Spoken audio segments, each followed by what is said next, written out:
শনিবার সারা দেশের সঙ্গে রাজ্য জাতীয় লোক আদালত অনুষ্ঠিত হলো। 13,864টি বিভিন্ন মামলা নিষ্পত্তির লক্ষ্য নিয়ে এই লোক আদালতের আয়োজন করা হয়। চিফ জুডিশিয়াল ম্যাজিস্ট্রেট কোর্ট কমপ্লেক্সে পরিদর্শন করলেন আইনসভা কর্তৃপক্ষের এক্সিকিউটিভ চেয়ারম্যান বিচারপতি অরিন্দম লোধ। সাংবাদিকদের তিনি এ বিষয়ে জানান, বৃষ্টির জন্য স্বাভাবিক গতি কিছুটা ক্ষতিগ্রস্ত হয়েছে।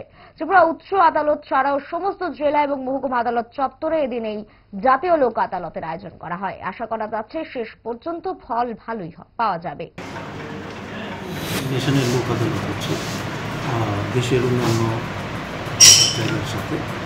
তো আমাদের রাজ্যে টোটাল পেন্ডিং আছে 13,864টা কেস পেন্ডিং। এর মধ্যে petty offence, NI act, matrimonial, divorce matter, all everything is দেয়ার।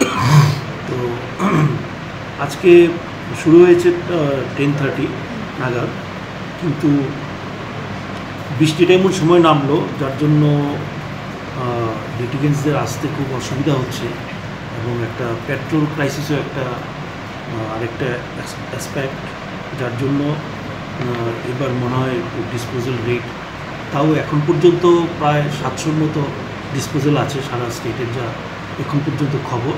আমরা আশা করছি এটা আরও বেড়ে যাবে, দিন যত ভালো হবে। লিটিগেন্টসরা আসা শুরু হয়েছে, তো ভালোই রেসপন্স এখন পর্যন্ত আছে।